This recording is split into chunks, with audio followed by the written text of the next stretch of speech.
You installed SCOM alerts are coming in, but your team is still confused. Too many alerts, no clarity, no visibility. That's where SCOM Views and Dashboards change everything. In this video, I'll explain what views are, what dashboards are, how they're different, and how to design them the right way, from an SCOM admin's real-world perspective. SCOM collects thousands of metrics every minute, but raw data is useless unless it's visible, filtered, and meaningful. Views and dashboards are not just screens.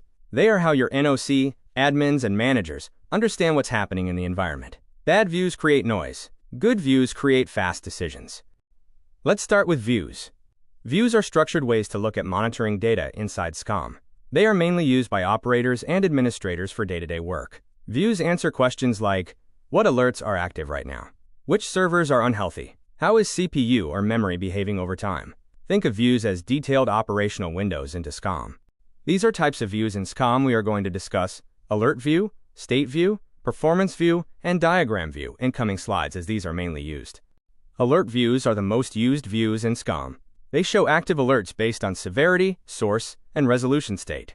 If alert tuning is bad, this view becomes noisy. If tuning is good, this view becomes powerful. State views show the health of objects, green, yellow, or red. They are based on monitors, not rules.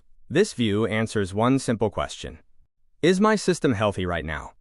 Performance views show historical and real-time data: CPU, memory, disk, application counters. These views are essential for trend analysis and capacity planning, not just troubleshooting. Diagram views visually show dependencies between components. They are extremely useful for distributed applications and impact analysis. Now let's talk about dashboards. Dashboards combine multiple views into one single screen. This is what people call a single pane of glass. Dashboards are designed for NOC teams, operations leads, managers, service owners. They focus on visibility, not deep troubleshooting. Here's the simplest way to remember the difference. Views are for doing the work. Dashboards are for seeing the big picture. Views are detailed and operational. Dashboards are visual and summary-based. You don't replace views with dashboards. You use both together. In SCOM, dashboards are not just about how data looks, but who the dashboard is built for and what decision it supports. Let's start with summary dashboards. Summary dashboards provide a high-level overview of the environment. They show health roll-ups, alert counts, and service status using simple indicators like green, yellow, and red. These dashboards are mainly used by managers, and NOC leads to quickly answer one question: is everything healthy right now? Next are interactive dashboards. Interactive dashboards are designed for operations and troubleshooting. They allow admins to filter alerts, drill down into objects, and analyze performance data. These dashboards are used by SCOM administrators and NOC engineers when something goes wrong and they need to find the root cause. Finally, app-specific dashboards. App-specific dashboards focus on one business application or service. They show end-to-end health, dependencies, and performance metrics for that application. These dashboards are used by application owners and service teams to monitor availability and meet SLAs. In simple terms, summary dashboards give visibility, interactive dashboards give investigation, and app-specific dashboards give service-level insight. In SCOM, dashboards differ mainly by how data is displayed. We'll learn that in detail in coming slides.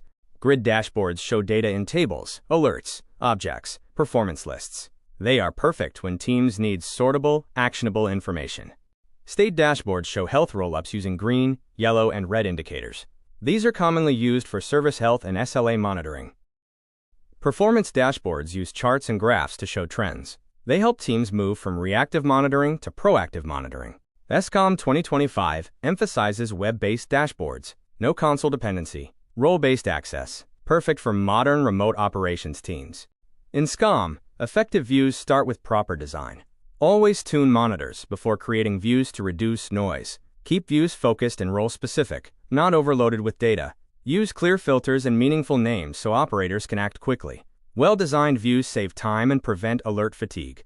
Here are some real-world best practices for dashboards. One dashboard should have one clear purpose.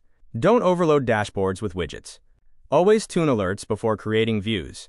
Design views based on roles, not personal preference. Remember, clarity beats complexity. In a real SCOM environment, different roles use different dashboards. The NOC dashboard focuses on critical alerts and overall health.